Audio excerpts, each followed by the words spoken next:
I should have listened to Jack. That thought haunted me as I stood at the edge of the woods, my hands shaking as I reached for my phone. The sunlight filtering through the trees felt colder than it should have, and the once familiar forest now seemed like something out of a nightmare. I dialed 911, my voice barely steady as I spoke. But maybe I should start from the beginning. Jack has always been a good dog. Not just a good dog, the best dog. I got him as a puppy 5 years ago, a golden retriever with big paws and an even bigger heart. He grew up right beside me, through every high and low. We had our routine, morning walks around the neighborhood, weekend hikes, lazy afternoons in the backyard where he chased butterflies while I read on the porch. He never gave me trouble, never refused a walk, never showed fear. That's why I knew something was wrong when he refused to go into the woods. We lived in a quiet town in Vermont, a place where everyone knew everyone. My house backed up to a stretch of forest, acres of tall trees and winding trails. I walked through them almost daily, ever since I was a kid. My parents used to take me camping there, pointing out the different trees, teaching me how to listen for the sound of a deer in the brush. It was home, familiar, safe, or at least it used to be. The first time it happened, I had just clipped on Jack's leash and started toward the woods like I always did. But as soon as we reached the tree line, he stopped. Not in an excited way, not in a distracted way. He planted his feet, his tail lowered, ears pinned back. His body was tense, his eyes locked on something deep in the trees, but when I followed his gaze there was nothing, just the same towering maples and oaks, the same path I'd walked countless times. I gave the leash a gentle tug. "Come on, boy." Jack didn't move. I tried again, a little firmer, but he let out a low, uneasy whine. He backed up a step, then another, almost as if trying to pull me away from the trail. I crouched beside him, running a hand over his fur which was bristled along his back. His chest rose and fell in quick, shallow breaths. "What's wrong?" I murmured, glancing around. The woods were quiet, eerily so. No bird song, no rustling leaves from squirrels or rabbits. Just silence. I sighed and gave him a reassuring pat. "Fine. We'll go another way." He relaxed instantly, turning eagerly toward the road instead. That should have been my first sign that something was off. But I brushed it aside, assuming maybe there was a deer he smelled or a noise I couldn't hear. Dogs had their instincts, after all. I didn't think much of it, until the next day when he did it again, and the day after that. Every time we approached the woods, he refused to go in. The whining got worse, his body language more desperate. He would stare into the trees like something was watching us, like something was waiting. And every time the woods was silent. I told my neighbor about it one evening while we chatted over the fence. Ethan had lived here longer than anyone, knew everything about this place. If something was going on, he would know. "Jack's been acting weird about the woods," I said. "He won't go in." Ethan frowned. "That's strange." "Right?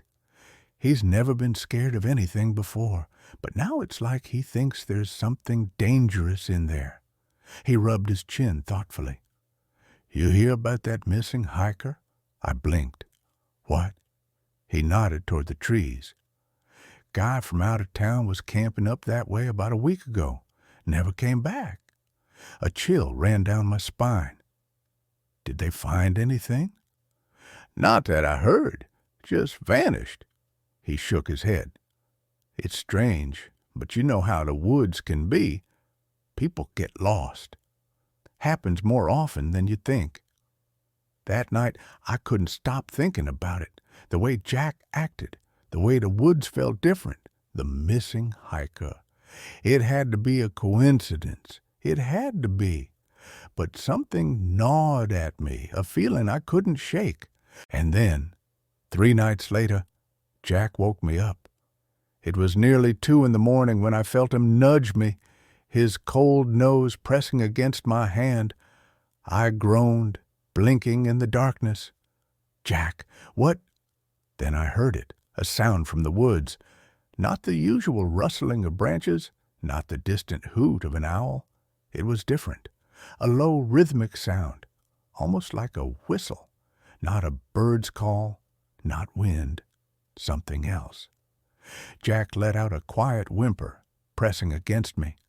My heart pounded as I sat up, straining to hear. The sound came again, faint but deliberate. I hesitated for only a second before slipping out of bed, grabbing my flashlight, and heading downstairs. Jack stuck to my side, his body tense. I opened the back door cautiously, the cool night air rushing in. The woods were dark.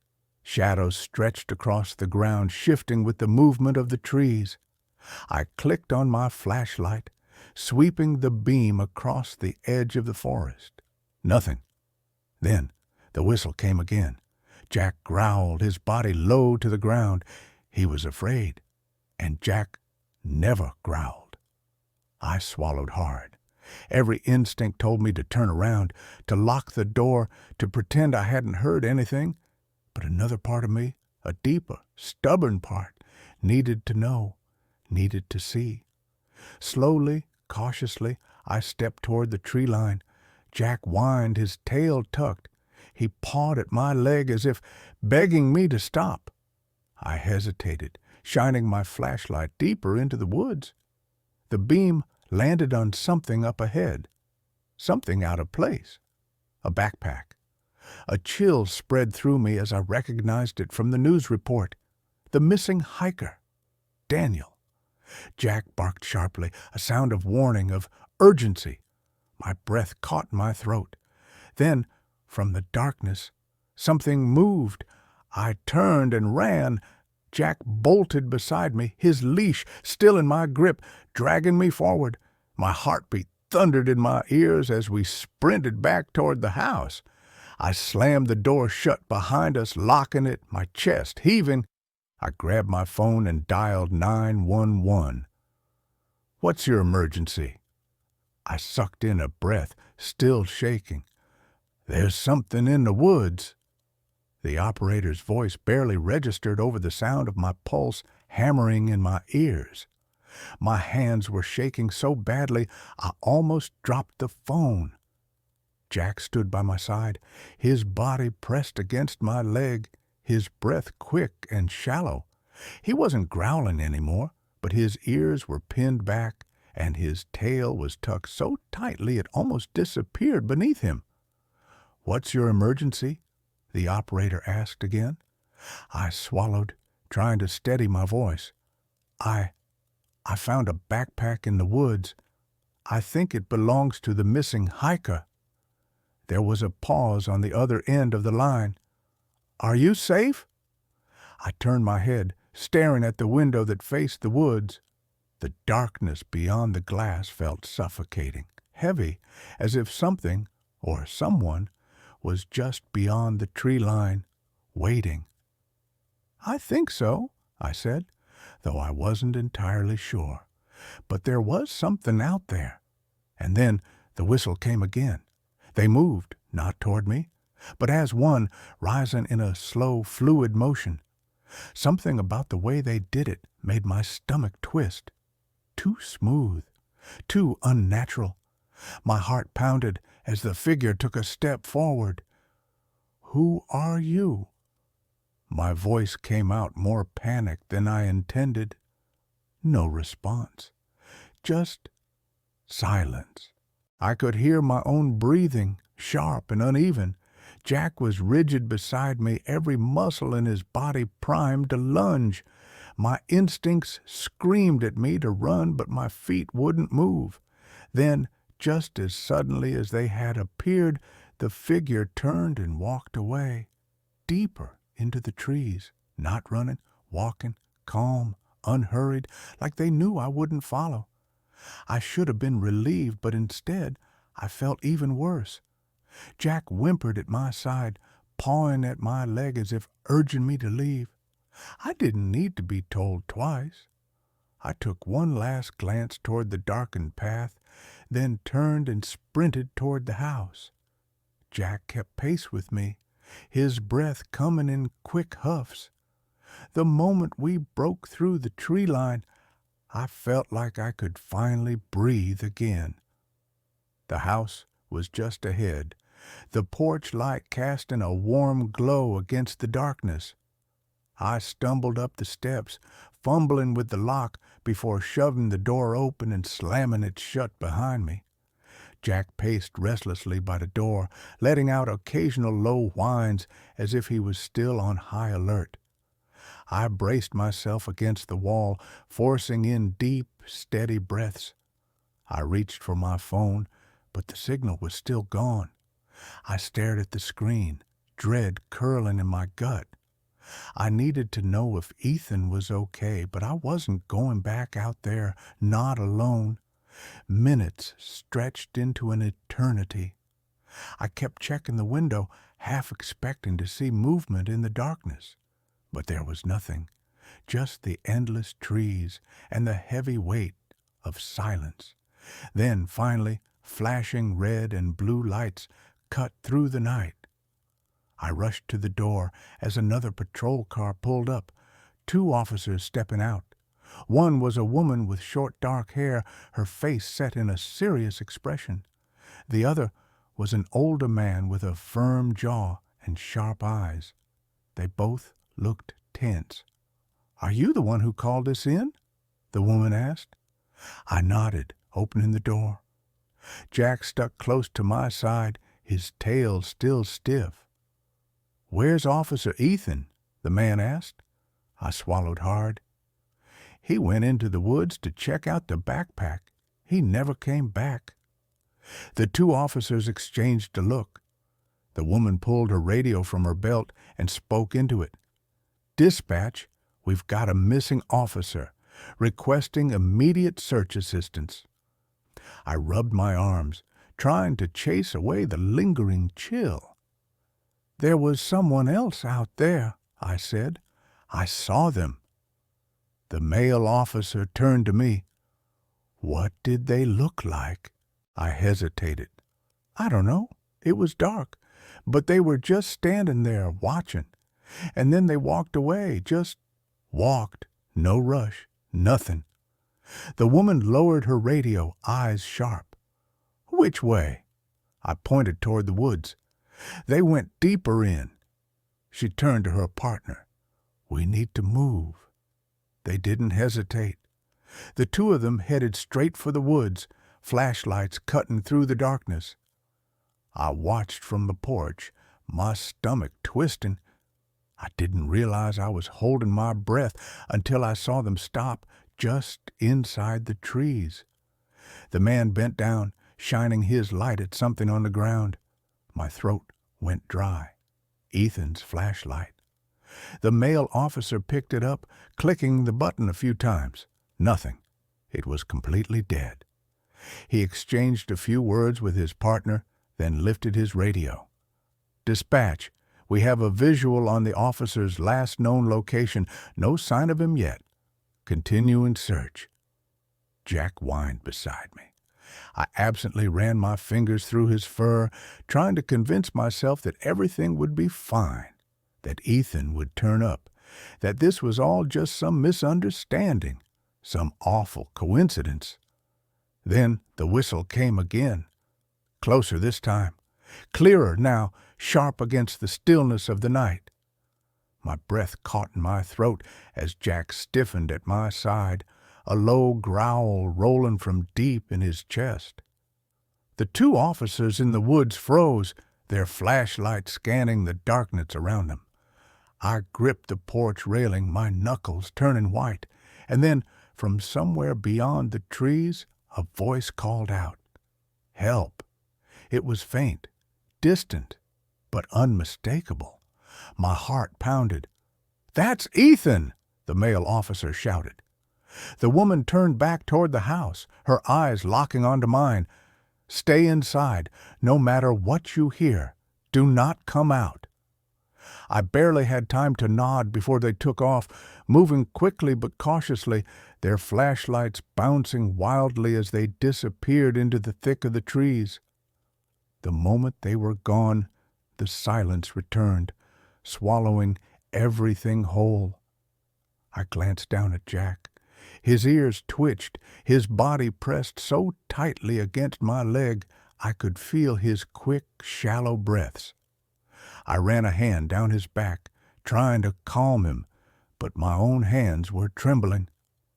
The seconds stretched into minutes. The occasional crackle of a radio filtered through the night, but it was too far for me to make out the words. I strained to hear anything, footsteps, voices, anything, but all I got was the wind shifting through the trees, and then a different sound. Footsteps, not from the woods, from the side of the house. Jack's growl deepened, his muscles coiling as he turned toward the noise. My pulse spiked as I grabbed my phone, but my fingers fumbled with the screen. The signal was still dead. I stepped back, forcing myself to breathe. The motion sensor light on the side of the house hadn't turned on. Whoever or whatever was moving, they were staying in the shadows. I glanced at the front door. It was locked. Every window was shut. But that didn't stop the feeling that something was pressing in, waiting. Jack let out a sharp bark. The footsteps stopped. For a long moment, everything was still. The only sound was the pounding of my own heartbeat. Then the whistle came again, but this time it wasn't from the woods. It was right outside my house. I barely had time to react before the doorknob rattled. Jack lunged at the door, barking so fiercely I could feel the vibrations through the floor. I stumbled backward, my mind racing. Was it the officers? They were too far in the woods. Someone else was here. The rattling stopped, replaced by a long, unnerving silence.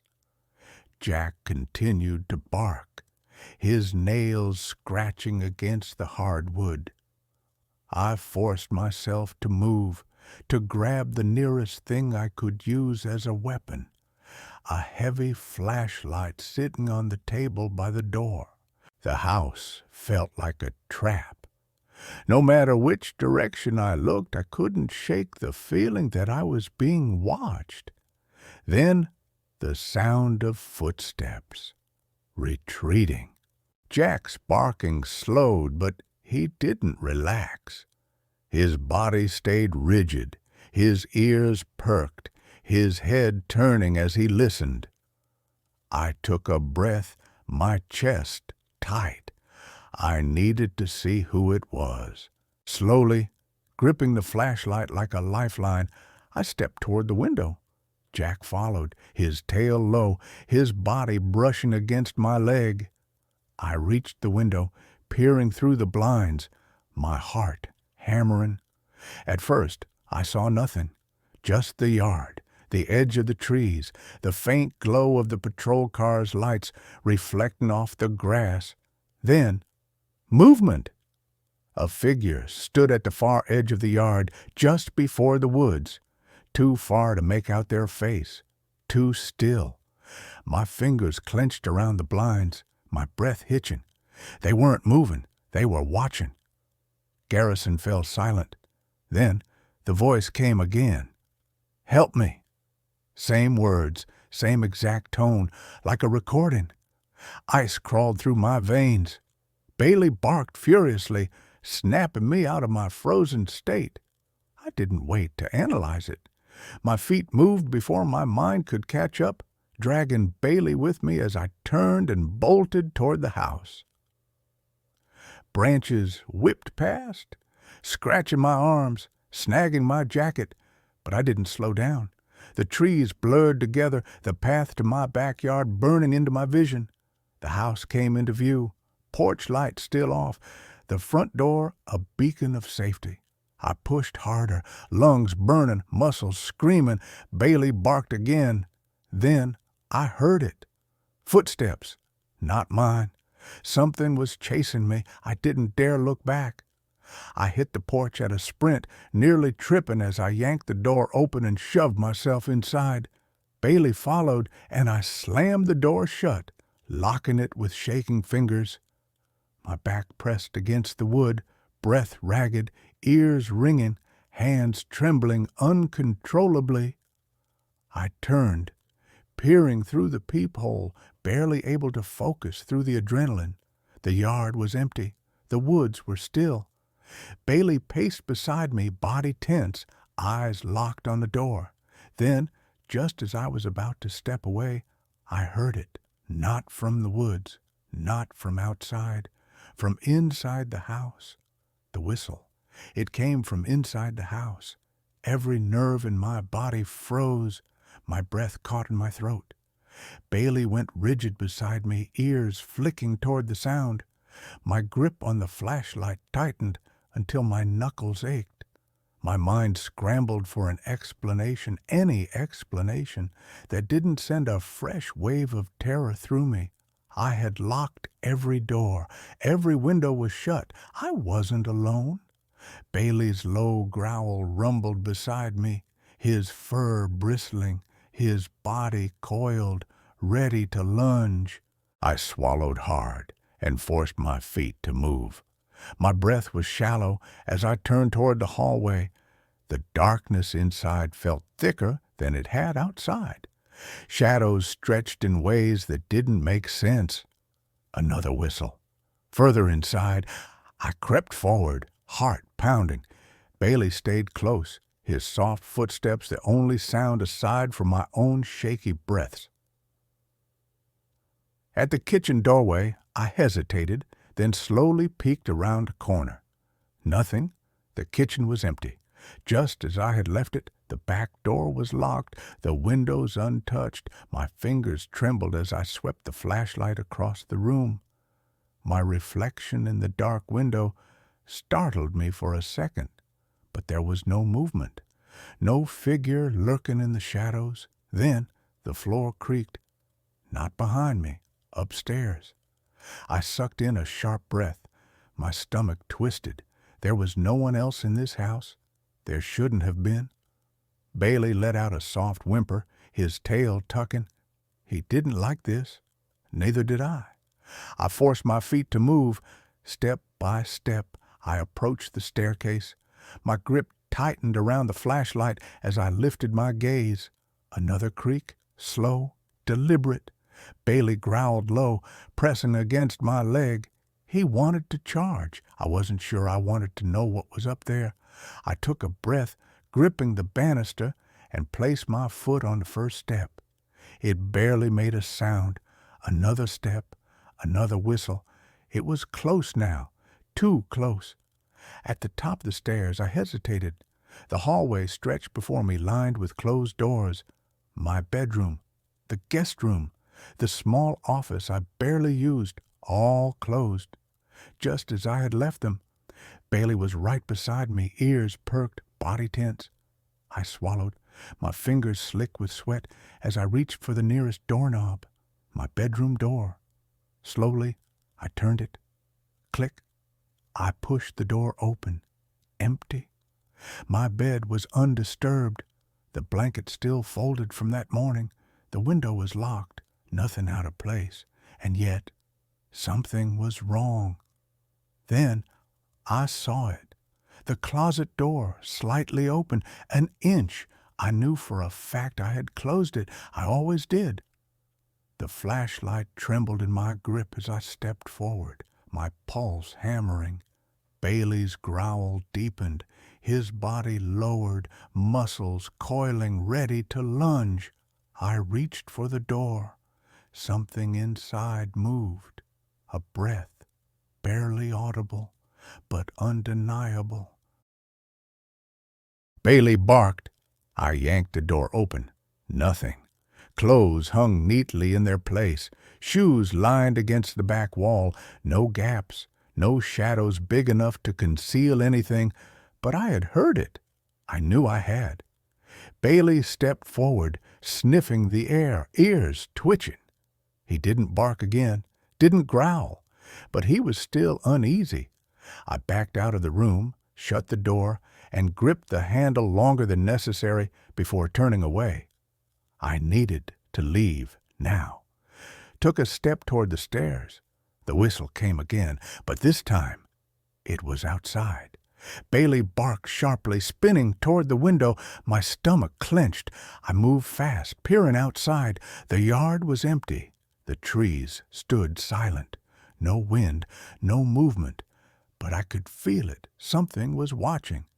Bailey whined, pressing against me, body rigid. I grabbed my phone. The signal was back. I dialed 911. It rang once, twice. Then a voice answered, not the dispatcher, my voice. Help me. Same words, same tone. I dropped the phone. Bailey barked frantically. We couldn't stay here. I grabbed my car keys and bolted for the door. My breath came fast, hands shaking as I fumbled with the lock. I threw it open and stepped outside, then froze. Someone stood at the edge of the yard, still, silent, watching. The same figure. They didn't move, didn't react. But I knew they saw me. The whistle came again, so close it felt like it was inside my head. Then, in the distance, sirens, patrol cars. Bailey barked again, and for the first time all night, I felt a flicker of hope. The figure didn't flinch, didn't run, just turned and walked into the woods. No rush, no hesitation, like they knew they wouldn't get caught. The sirens grew louder, flashing red and blue lights flooded the yard. An officer stepped out, but I barely registered his face. All I could hear was the whistle, still echoing in my ears. Jack spun around so fast he'd nearly knocked over the side table, his nails scraping against the hardwood as he bolted toward the back door, barking furiously. I turned just in time to see the motion sensor light flicker on through the glass pane. Someone was at the back door. The knock came again, slow, deliberate. I swallowed hard. Who's there? No answer. My heart pounded against my ribs. Every instinct screamed at me not to open it, to wait for the officers.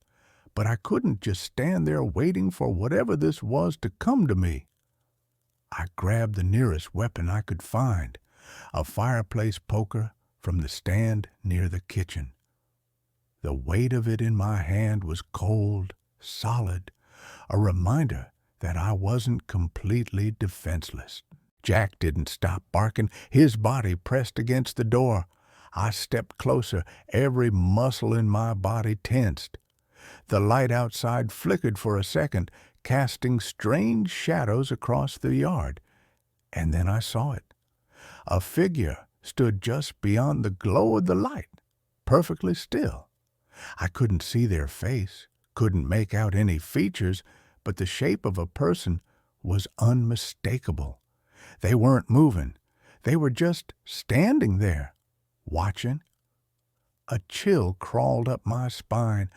I took a step back, gripping the poker tighter. The figure raised a hand, knocked once, twice, then stopped. I sucked in a shaky breath. "Who are you?" No response. Jack's barking turned into a deep, warning growl. He didn't like this. Neither did I. I swallowed hard and slowly reached for my phone again, my fingers feeling numb as I dialed Ethan's number. It rang once, twice. Then finally, his voice came through. "Ethan!" My voice came out hoarse. "Someone's at my back door." A pause. "Stay inside." "I'm inside," I said quickly, "but they're just standing there. They won't answer me." Another pause. Then, "Lock everything?" "We're coming back now." I let out a shaky breath. "How long?" "5 minutes." "Don't engage." The line went dead. I tightened my grip on the poker and took another slow step back. The figure hadn't moved. They were still standing there, their face just out of reach of the light. The shadows clung to them unnaturally, making it impossible to see any details. Then slowly they tilted their head. My stomach twisted. I didn't wait any longer. I grabbed Jack by the collar and backed away from the door, my breath uneven. I moved toward the hallway, my back against the wall, my eyes never leaving the glass pane. The figure didn't follow. They didn't press against the glass or try to handle. They just stood there. Then, without warning, the motion sensor light flickered off. The backyard plunged into darkness. Jack's growl deepened. My fingers trembled against the poker's handle, and then, in the silence, the whistle came again. But this time, it came from inside the house. My chest seized. I spun around, my pulse roaring in my ears. Jack barked, his head whipping toward the hallway.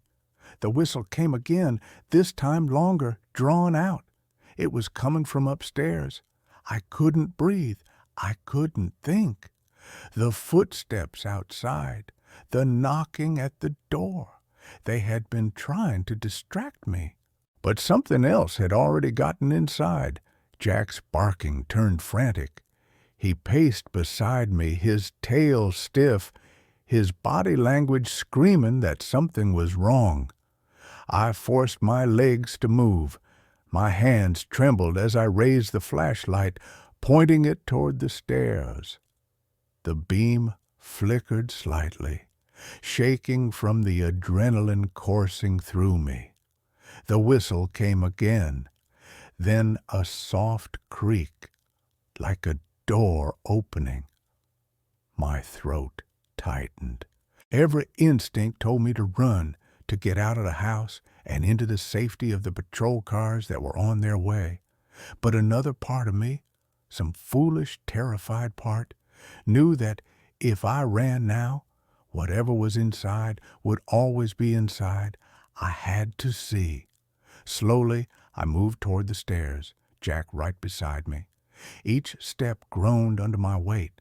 The house suddenly too quiet, too still. At the top of the stairs, the hallway stretched before me. My bedroom door was shut. The guest room was too. But the door at the end, the small office I never used, was open.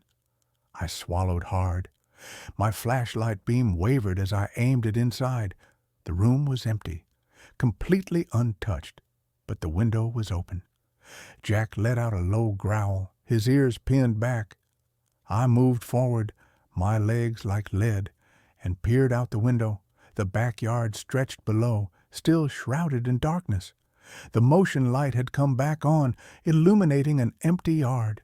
The figure was gone. I stepped back, my breath shaky. The whistle had come from here. Someone had been in this room. I turned sharply, scanning the shadows, my pulse racing. Then my phone buzzed in my pocket. I jumped, my nerves on edge. I fumbled to pull it out, my fingers slick with sweat. The screen read, "Unknown number." I hesitated. Then slowly, I answered. I lifted it to my ear, my heart pounding. Silence. Then, in the same voice as before, my own voice, "Help me." A sharp knock sounded at the front door downstairs. I spun, barely able to breathe. Jack barked, his body tense. The sirens had stopped. The officers were here. I stumbled down the stairs, my legs weak.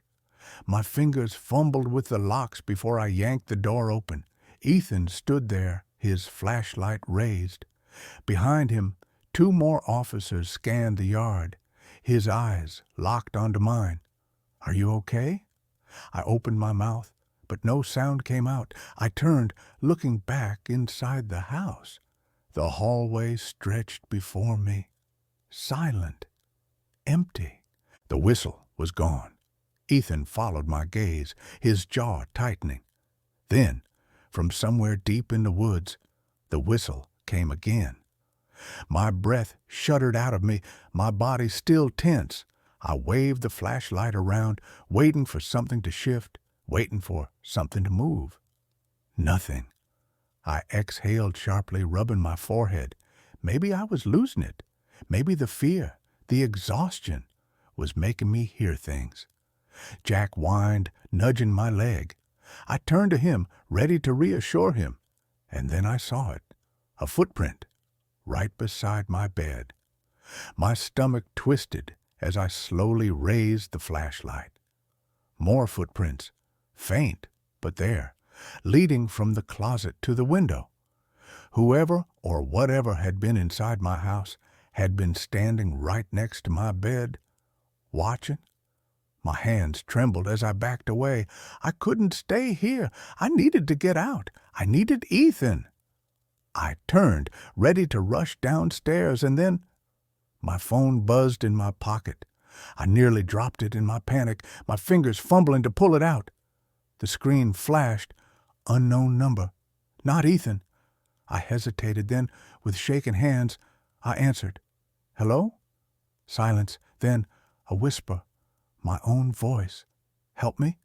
I nearly threw the phone across the room. My breath hitched, my chest tightening. Who is this? No answer. Just breathing. Then the line cut off. Jack barked sharply, his head whipping toward the open window. I spun, my pulse roaring in my ears. A shadow moved outside. I didn't think. I didn't hesitate. I grabbed Jack's collar and sprinted down the stairs, nearly tripping as I reached the front door. My hands fumbled with the locks, my vision blurring with panic. I threw the door open and stumbled outside, dragging Jack with me. The night air hit me like a slap, cold and unforgiving. The yard was empty, the trees stretching like dark fingers against the sky. Then I saw it, a figure standing just beyond a tree line. Watching, Jack barked again, but the figure didn't move, didn't run, didn't flinch. I reached for my phone, my fingers fumbling to dial Ethan again. It rang, once, twice. A voice picked up, but it wasn't Ethan, it was mine. Help me. The same whisper, the same cadence. My own voice repeated back at me. I dropped the phone. My heart slammed against my ribs as I turned toward the figure. My legs wanted to run, but I was frozen, stuck in place. And then slowly, it lifted an arm and pointed, not at me, at my house. The air grew thick, suffocating. I turned my head, my throat closing. The front door, the one I had left wide open, was now shut, and from inside, through the thin crack beneath the door, the whistle came again. Jack's bark cut through the silence, sharp and frantic. My pulse thundered in my ears as I stared at the closed door. It had been open. I knew it had. But now it stood locked, sealed, like nothing had ever happened. The figure beyond the trees didn't move. It only pointed, its stance eerily still, like it was waiting. I reached down, gripping Jack's collar, more for my comfort than his. My breath came fast and uneven, my chest tightening with every second that passed. I needed to think. I needed to act. But my body felt locked in place, unable to do anything but process the impossible. Then the whistle came again, this time right behind the door. I staggered back, dragging Jack with me. The whistle had always been distant, teasing, just beyond my reach. But now it was here, right inside my house. My hands fumbled for my phone, my fingers trembling so badly I could barely swipe across the screen. Ethan. I needed to reach Ethan. I hit dial, my breath shallow, as I lifted the phone to my ear.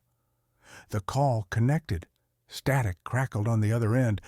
Then a breath. Not Ethan's. Mine. Help me. My own voice whispered through the receiver. I hurled the phone to the ground. Jack's growl deepened, his body tense, ready to spring. My heart pounded so hard I thought I might collapse from the weight of it. This wasn't possible. This wasn't real. But every instinct told me otherwise. The wind picked up, rustling the trees, shifting the shadows. The figure at the edge of the woods lowered its arm. Slowly it turned and walked into the darkness, swallowed whole by the trees, and then the front door creaked open. Jack snarled, lunging forward. I stumbled, barely keeping hold of his collar as he strained against me. The door didn't swing wide. It only cracked open an inch, just enough to let the darkness seep out. The air turned heavy, cold. I didn't move. I didn't breathe. Then the door opened further. Jack barked furiously, his muscles bunching beneath my grip. My entire body screamed for me to run, to turn and flee.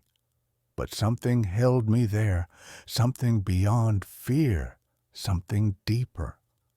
A shadow moved just beyond the threshold. I didn't wait. I grabbed Jack and ran. My legs burned as I sprinted toward the driveway, my vision blurring with panic. The patrol cars were gone. Ethan and his team were deep in the woods, chasing something that wasn't here anymore, or maybe it never had been. I threw myself toward my truck, yanking the door open with shaking hands. Jack jumped in beside me, his barks unrelenting. My fingers fumbled with the keys. I shoved them into the ignition, turning it so hard I thought I might snap it in half. The engine roared to life. I slammed the truck into reverse, my tires spinning against the gravel. The house loomed in front of me, the open door like a gaping wound. My headlight spilled across the porch, illuminating the entrance. Empty. No one there. But I knew better. The whistle came again, so soft it barely touched the air. I didn't wait to hear it a second time. I stomped on the gas. My truck skidded as it lurched backward onto the road. Jack whimpered beside me. His paws braced against the seat. My entire body shook as I forced the truck forward, the tires kicking up dirt as I sped away from the house, from the woods, from whatever had been waiting for me inside. The road stretched before me, dark and endless. My knuckles turned white around the wheel as I tried to steady my breathing. I needed to get to town. I needed people. I needed Ethan. Jack let out a small, sharp bark. I risked a glance at him. His body was still turned toward the rear window, his ears twitching, his eyes locked onto something behind us. My stomach twisted. I turned my head just for a second, and I saw it, a figure standing in the middle of the road, illuminated by my brake lights, still watching. I hit the gas. The truck surged forward, leaving it behind, leaving everything behind. My heart slammed against my ribs as I sped through the empty streets, the town lights growing closer. Safety. Finally within reach. But somehow I knew this wasn't over.